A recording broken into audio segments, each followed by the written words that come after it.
एक बार की बात है, एक दिन देव योग से किसी पुण्य पर्व के आने पर वह स्त्री भाई बंधुओं के साथ गोकर्ण क्षेत्र में चली गई तीर्थयात्रा के संग, तीर्थयात्रियों के संग। एकदा देव योगेन संप्राप्ते पुण्य पर्वणि सा नारी बंधु भी सार्धम गोकर्णम क्षेत्र मायदो। गोकर्ण क्षेत्र में तीर्थ यात्रा करने चली गई। कई लोग पूरा जीवन आलस में निकाल देते कसम से, न राम कहते, न कृष्ण कहते, न शिव कहते, यूं ही मर जाते, वही पापी है। चंचुला जो पापनी थी वो भी तीर्थ यात्रा करने चली गई बुढ़ापे में, और सारा बुढ़ापा जीवन भर घर में काट दोगे। चंचुला भी चली गई यात्रा करने के लिए, और वो जब गोकर्ण क्षेत्र में पहुंची, संयोग अच्छा था, एक देवालय में पहुंची, और देवालय में जब पहुंची तो देवालय में शिव महापुराण की कथा हो रही थी। शिव महापुराण की कथा देवालय में। अच्छा, कई बार ऐसा होता है कि हमारे अंदर जो कमियां हैं, हमने जो पाप किए हैं, उसी का जिक्र कथा में हो रहा होता है। ये क्या है? ये विशेष कृपा है भगवान की। एक तरीके से ये वार्निंग लेटर है। कौन सा? Warning letter, warning. मानो भगवान कहते हो कम समय बचा है, ये पाप तुमने कर रखे हैं, इनकी ये सजा है ऊपर। तो अगर चाहते हो ये सजा न मिले तो ऐसा होता है ना, कोर्ट में जब कोर्ट से वो आता है सम्मन, तो कहते हैं या तो ये जुर्माना भर दो, नहीं तो जेल में डाल दिया जाएगा, है ना। ये जो प्रायश्चित है ये क्या है? ये जुर्माना ही समझो। अगर जुर्माना नहीं भरा तो जेल जाना पड़ेगा। जेल कौन सी है? जब तुम्हारे मथुरा में रहते हैं हम लोग, तो मथुरा में भी सिटी जेल है, जिला जेल। आगरा में हर शहर में एक जेल होती है कि नहीं? तो जब एक शहर में जेल होती है दंड देने के लिए, परमात्मा ने इतना ब्रह्मांड बनाया, उसके लिए जेल नहीं रखी होगी? ये नरक ही वो जेल है। जो कहते ना हम नहीं मानते नरक होता है, ये भी कहते हम नहीं मानते जेल होती है। एक शहर में भी एक जेल होती है। भगवान ने इतना बड़ा ब्रह्मांड बना दिया, जेल नहीं रखी होगी तुम्हारे लिए, हमारे लिए रखी है। उन लोगों को ये पुराण चेतावनी है। कहते हैं कि तुम अगर नहीं सुधरे तो तुम्हें इन जेलों में जाना पड़ेगा। चंचुला ने जैसा पाप किया था, संयोग से शिव पुराण में उन्हीं पापों का जिक्र चल रहा था, नरकों का वर्णन हो रहा था। और नरकों का वर्णन होते होते ये कहा गया था कि जो मनुष्य स्त्री रूप में हो जो आत्मा, और स्त्री रूप में जो आत्मा है और पराये पुरुषों के साथ में जो विषय भोग रति सुख प्राप्त करती है, उस स्त्री को जब नरक में यमराज के दूत ले जाते हैं तो उसको बड़ा कष्ट दिया जाता है। लोहा पिघला कर उसके अंगों में डाला जाता है, कान में, मुंह में, नाक में, जन्म द्वार पर, अनेक अनेक जगह पर ऐसा कष्ट दिया जाता है कि वो चीखती चिल्लाती है। यमराज के दूतों से क्षमा मांगती है, लेकिन यमराज के दूत उसे क्षमा नहीं करते। यही दंड पुरुषों के लिए भी है, क्योंकि यहां चंचुला से बात हो रही है, इसलिए स्त्री शरीर की चर्चा हो रही है। वहां पुरुषों के लिए भी यही दंड है, सेम विधान है, सेम।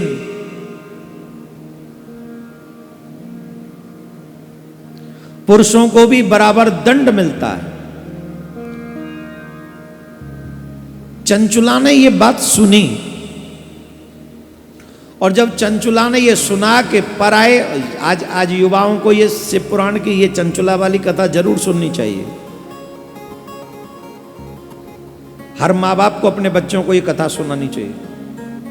ये जो किसी का भी हाथ पकड़ के बच्चे घूम रहे हैं ना, ये बहुत बड़ी चरित्रहीनता हमारे समाज में आती चली जा रही है। और कुछ तथाकथित लोग जो अपने आप को मॉडर्न कहते हैं, वो ये चाहते हैं कि हमारे बच्चे बदचलन हो जाएं, बेटा हो या बेटी, हमारी शक्ति चरित्रहीनता नहीं है, हमारी शक्ति चरित्रवान होने में है। हमारे पितरों का और आने वाली पीढ़ी का कल्याण अगर कोई कर सकता है तो सिर्फ चरित्रवान कर सकता है, चरित्रहीन नहीं कर सकता। रावण बहुत विद्वान था लेकिन समाज के लिए उपयोगी नहीं था। रावण विद्वान में कोई कमी नहीं थी उसकी विद्वता में, लेकिन वो समाज का उद्धारक नहीं हो सकता, समाज का प्रशंसक नहीं हो सकता, समाज उसकी वंदना नहीं करता। आज भी हमारे समाज में चरित्रवान भगवान श्री राम की पूजा होती है। आप अपने बच्चों को क्या बना रहे हो? आप सोचो। आपका बच्चा खुद कह के जाता है मैं अपने फ्रेंड्स के साथ जा रहा हूं, उससे पूछो कौन से फ्रेंड्स के साथ जा रहे हो आप?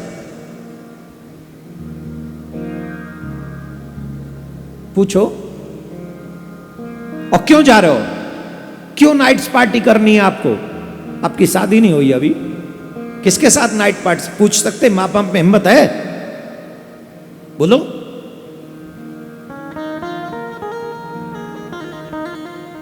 ना आप पूछ सकोगे और न वो आपके बच्चे आपको बताएंगे, और आप पूछने जाओगे तो आपके बच्चे आपको उल्टा सीधा और सुना देंगे दो बात।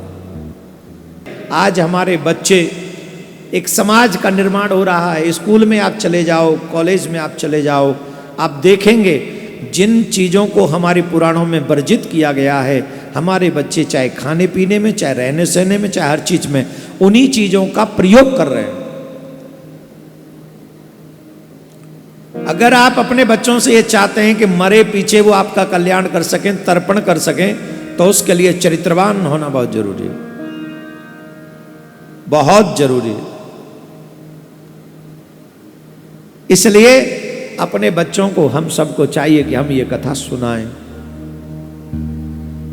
जब पंडित जी ने शिव महापुराण की कथा में सुनाया कि चरित्रहीन स्त्री शरीर को क्या दंड मिलता है, तो वो रो पड़ी, क्योंकि जीवन भर तो वही किया था उसने। रोने लगी, बिलखने लगी, दुखी हो गई। अब सबके सामने तो कह भी नहीं सकती थी, पूछ भी नहीं सकती थी। कई बातें ऐसी होती हैं जो हम सबके सामने नहीं पूछ सकते। आजकल तो प्रश्नों का भी बाजारीकरण हो गया है, नहीं? हम लोग अपने प्रश्न सबके सामने पूछते हैं और उत्तर देने वाले हमें ही कह रहे हैं कि हम अपने उनका वीडियो बनवा कर सबके सामने शेयर करते हैं। हालांकि हम पर्सनल क्वेश्चन ज़्यादातर वीडियो अपलोड नहीं करते जो हमसे करता है।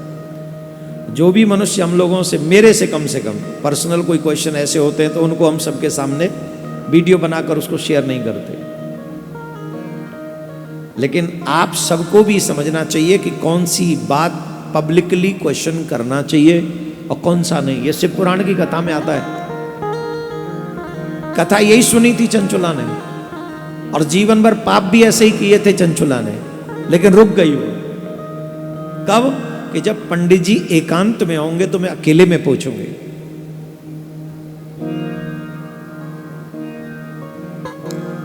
कई प्रश्न ऐसे हैं जो सबके सामने पूछे जा सकते हैं।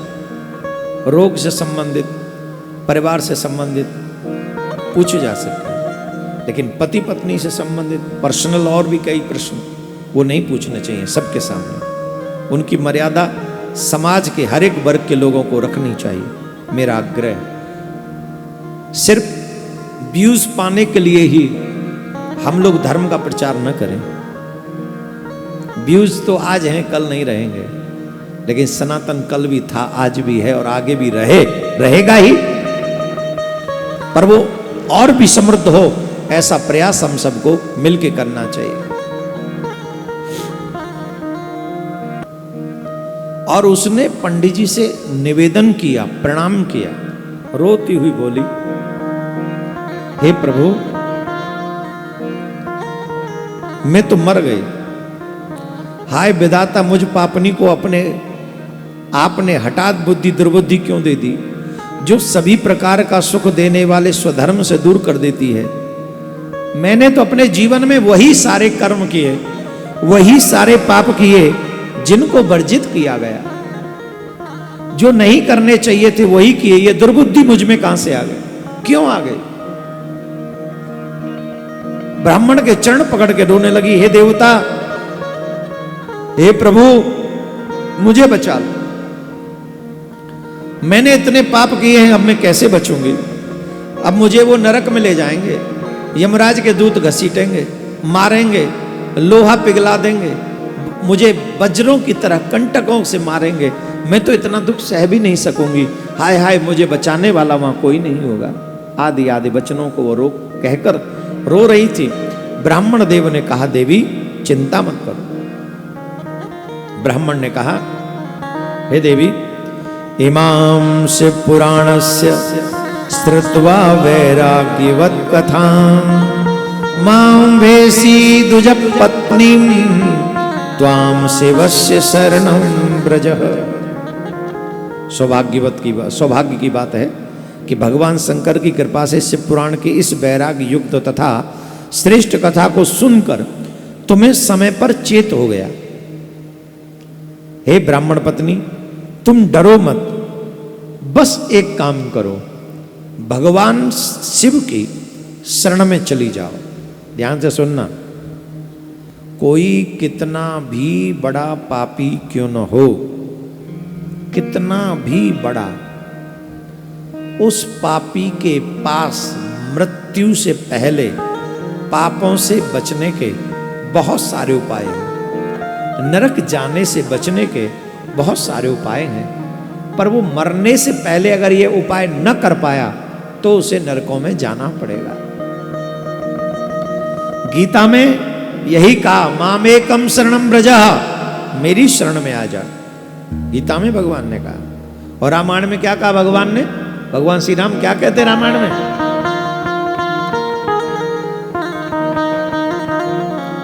कोटि विप्र बदला गई जाओ, कोटि विप्र बदला गई जाओ, आए शरण सहे नहीं ताओ, आए शरण सहे नहीं ताओ।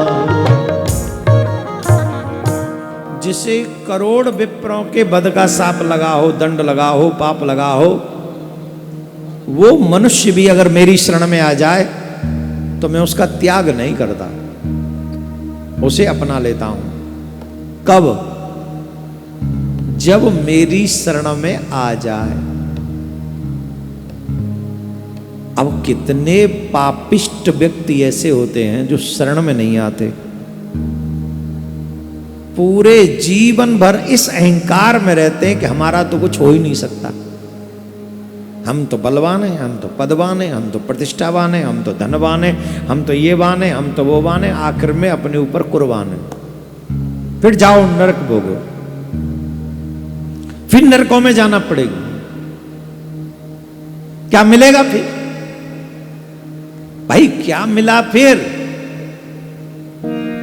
इसलिए मरने से पहले सत्कर्म करो।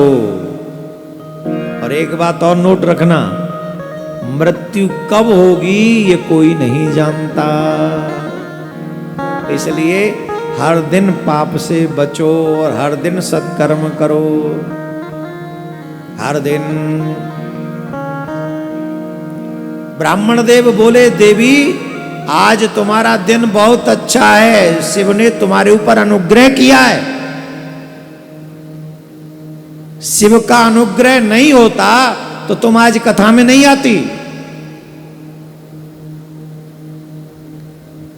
एक दो बच्चे हमारे पास भी आए, महाराज हमारा क्या है, हमारे पिछले जन्म के कर्म तो हमें याद नहीं, इस जन्म में ऐसा हो गया, ऐसा हो गया, ऐसा हो गया, ऐसा हो गया। सब गाया, साथ में ये भी गाया कि हमने आपकी कथा भी सुनी, नियम से सुनी, पर हम इस बात को नहीं समझ सके कि भगवान ने हमसे संसार लेकर अपने आप को देने का प्रोग्राम बना लिया, अपने आप को देने। जो भगवान के आश्रित होता है, मीरा का पति मात्र 1 महीने साथ रहा था, कोई संतान नहीं थी मीरा के, लेकिन मीरा ऑलवेज कहती थी मेरे तो गिरधर गोपाल। हम लोग डबल माइंडेड हैं, मेरा पति क्यों मर गया और मुझे तो बाबा से मिलना है। अब डिसाइड करो पति कौन है।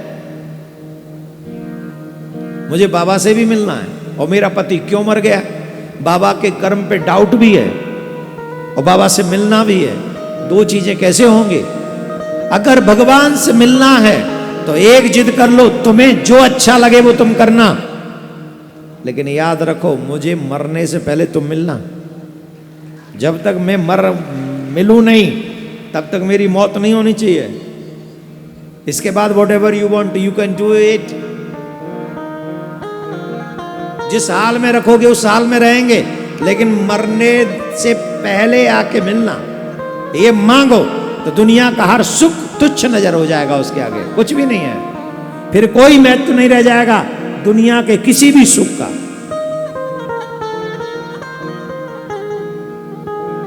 ये सच है। तो क्वेश्चन भी सोच समझ के करना चाहिए।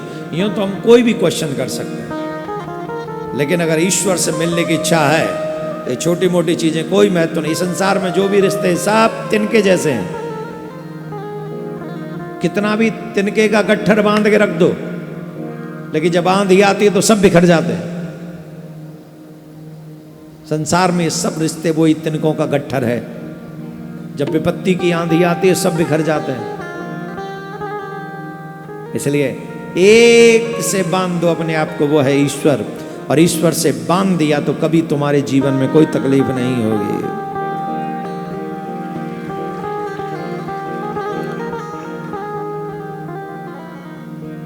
पश्चातापम पापकृताम पापानाम निष्कृतिम परः। हे देवी, सबसे अच्छी बात जानते हो क्या है? बोले क्या? बोले तुम्हें ये एहसास है कि तुमने गलत किया है। किसी भी पाप का सबसे बड़ा प्रायश्चित क्या है?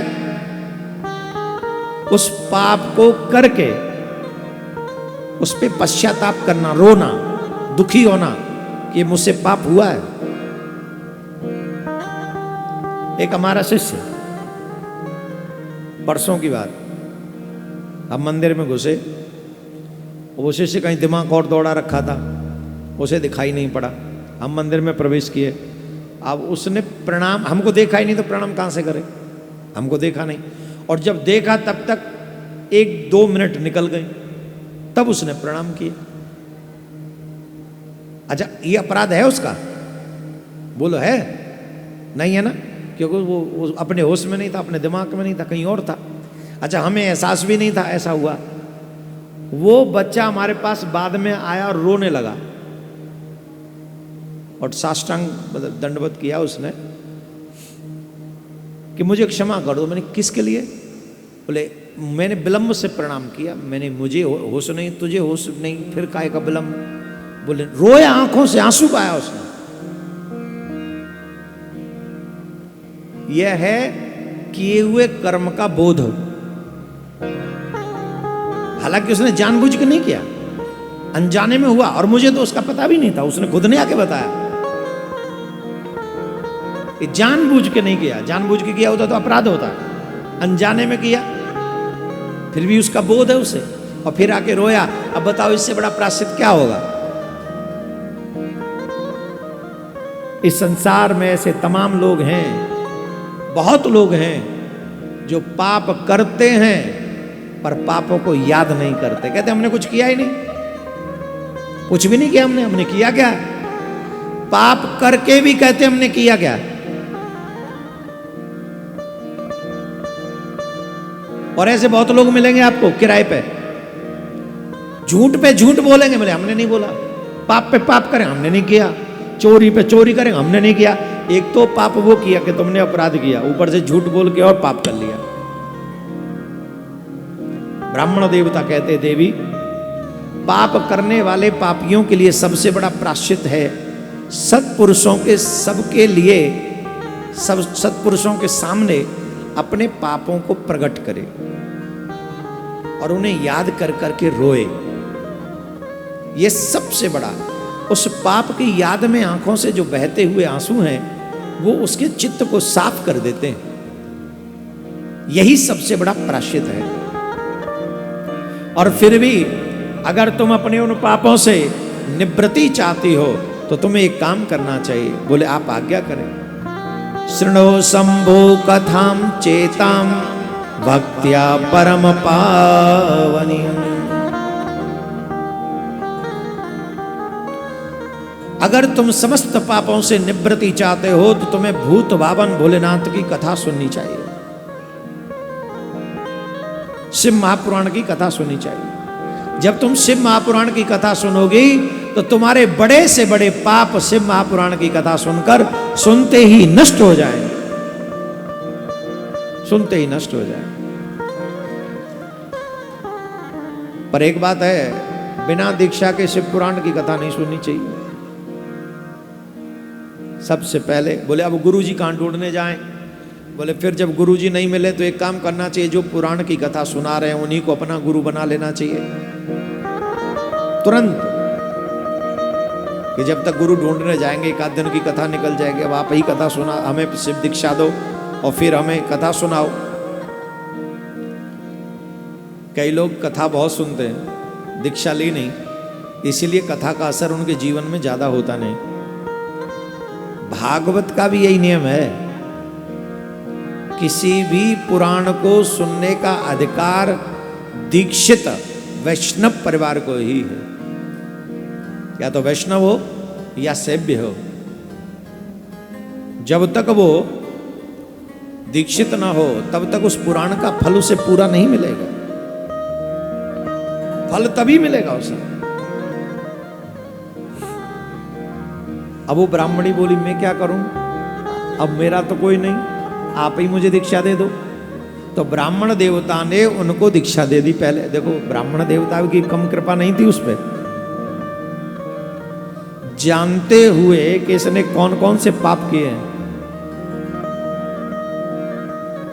ये कथा बड़ी अच्छी है। मुझे एक प्राणी हमेशा याद आता है जब जब मैं ऐसी कथा करता हूं। ये चंचुला की कथा जब आती है तब मुझे एक प्राणी याद आता है। हमको भी एक आदमी ऐसा मिला, उसने कहा कि अगर आपकी कथा न सुनी होती मैंने तो मैं नरक में थी और नरक में ही रहती। सिर्फ आपकी कथा के कारण मैं उस नरक से निकल के आई हूं। नरक का मतलब आप समझ गए होंगे, मुझे इसका एक्सप्लेन करने की आवश्यकता नहीं। कि मैंने आपकी कथा YouTube या आस्था पे उसने देखी होगी, कथा सुनी, ये सब प्रसंग सुने तो मुझे पता लगा कि मेरा क्या हाल होगा। आपको बिना बताए मैंने आपसे दीक्षा ले ली कि मेरा कर्म क्या है। पर आज मैं कह सकती हूं कि आपकी कथा ने मुझे नरक जाने से बचा लिया। मुझे ज़्यादा नहीं बताना उस शख्स के विषय में। आज वो निष्ठा के साथ भजन करता है, माथे पे तिलक है, कंठी है, माला में कोई कमी नहीं, सेवा में जहाँ कह दें वहीं लग जाता है, लग जाती है।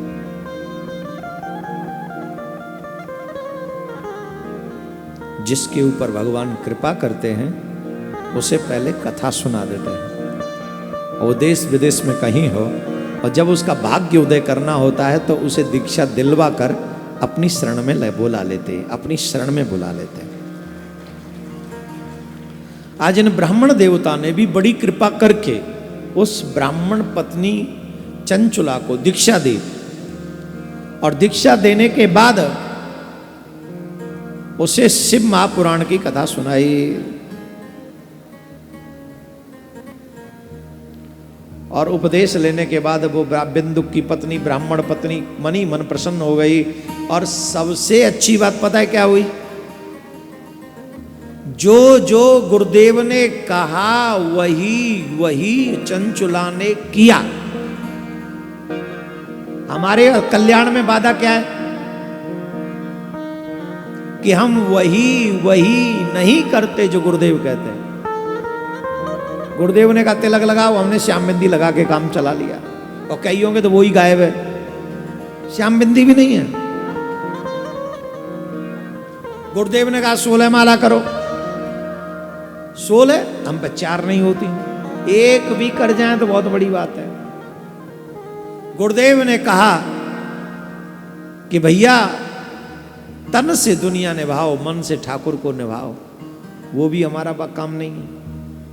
कभी कभी गलती से गुरुदेव जी कोई सेवा बोल दें तो फिर हैं दूर।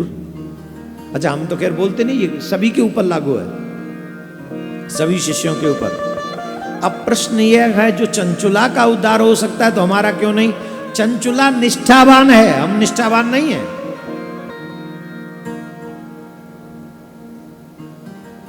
निष्ठावान जो होगा उसका कल्याण होने से भगवान नहीं रोक सकता, कल्याण होगा ही। गुरु आज्ञा गर्य से गुरुदेव ने जिस मार्ग पर चलाया है, बिना सोचे समझे चलो कि इसका लाभ होगा कि हानि, गुरुदेव ने कहा है तो हानि हो नहीं सकती, ऐसा विचार जिसके मन में आ गया है उसका कल्याण होगा ही होगा। चंचुला का कल्याण हो गया महाराज। क्या करती है? भस्म धारण कर ली, रुद्राक्ष धारण कर लिए, संसार के सब सुखों से विरक्त हो गई और हर समय save save save save save save save save save save save save save save जप मन सेव जप मन सेव जप मन सेव जप मन सेव जप मन सेव। चंचुला ने अपने गुरु के बताए हुए क्रम को मानकर कितनी पतित कितनी पावन, कथा सुनने से पहले कितनी पतित थी, कथा सुनने के बाद कितनी पावन हो गई। इतनी पावन हो गई कि तन पे भस्म रमाती है, जटा रख ली, जटाओं में रुद्राक्ष बांध लिए, रुद्राक्ष बांध कर अब शिव ही शिव जाप करती है। और बहुत जल्दी समय वो आ गया कि वो निष्पाप हो गई, और निष्पाप जब हुई अपने योग अग्नि में, तत्पश्चात समय के पूर्ण होने पर वो भक्ति ज्ञान और वैराग्य से युक्त हुई चंचुला अपने शरीर को बिना किसी कष्ट के त्याग दिया। भक्तों को प्राण त्यागते समय कभी कष्ट नहीं होता, कभी भी नहीं। तो चंचुला के लिए जब उसने शरीर छोड़ा तो फर्स्ट क्लास भगवान शिव के लोक से उसके लिए विमान आया, और उस विमान में वो चंचुला बैठकर शिव धाम के लिए चली गई, शिव जी के धाम के लिए गई। और मां पार्वती जी ने उसे अपनी सखी बना लिया। क्या बना लिया? जोर से बोलो। सखी बना ली। कौन सी, किसको बना ली सखी? कैसी थी वो? तुम तो इतने पाप नहीं कर सकते, पैसे लेके अपने तन को समर्पित करती थी, तुम तो इतने पाप नहीं कर सकते। वो उसको सखी बना सकते हैं गुरु मंत्र जाप करने के बाद। तो तुम तो अभी शुद्ध हो, निर्मल हो, भगवान में चित्त है, भगवान के तीर्थ करने वाले हो, तुम्हें अपने मन में संदेह क्यों होता है? तुम्हें अपने मन में डाउट क्यों होता है? तुम्हें तो ये विश्वास होना चाहिए, शरण हम आ गए तेरी, हमें किस बात की चिंता। शरण हम आ गए तेरी, हमें किस बात की चिंता। शरण हम आ गए तेरी, हमें किस बात की चिंता। शरण हम आ गए तेरी,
कुछ और मत समझना।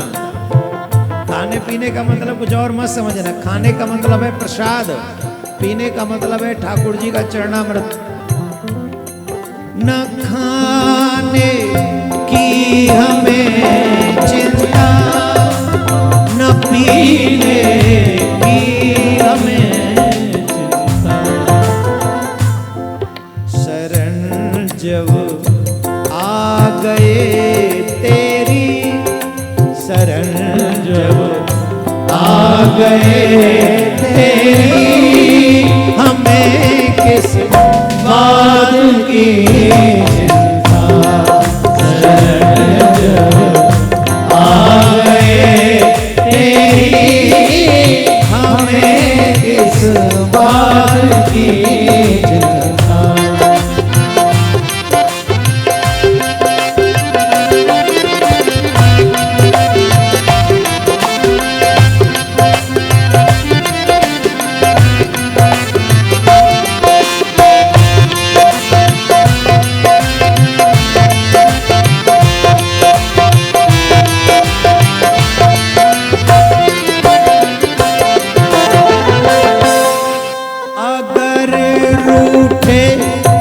जमाना तो क्या करे ये कोई बहाना तो क्या, अगर होए जमाना तो क्या, अगर करे बहाना तो क्या, पकड़ ली बाह जब तूने,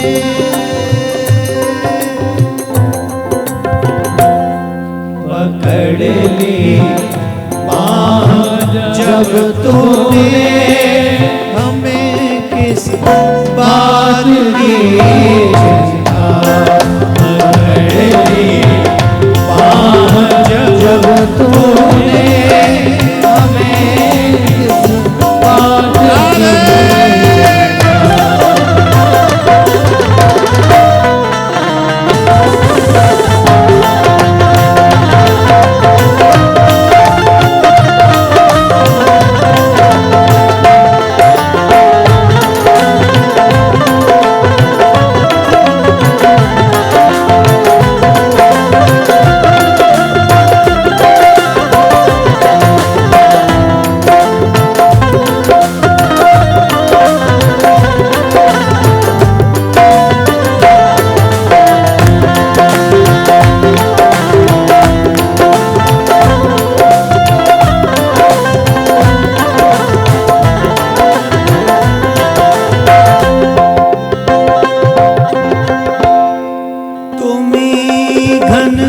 श्याम मेरे हो, तुम ही सुंदर श्याम मेरे, तुम ही घन श्याम मेरे हो, तुम ही सुंदर श्याम मेरे हो।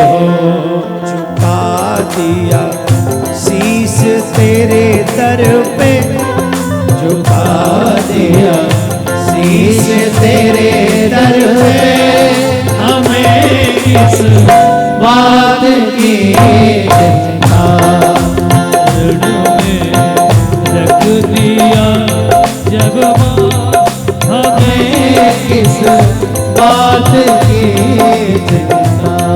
हमारे हैं प्रिया कांत जो, हमें किस बात की चिंता, हमारे हैं प्रिया कांत जो, हमें किस बात की चिंता, हमें किस बात की चिंता, हमें किस बात की चिंता। चंचुला बन गई गौरी की सखी, मां पार्वती की।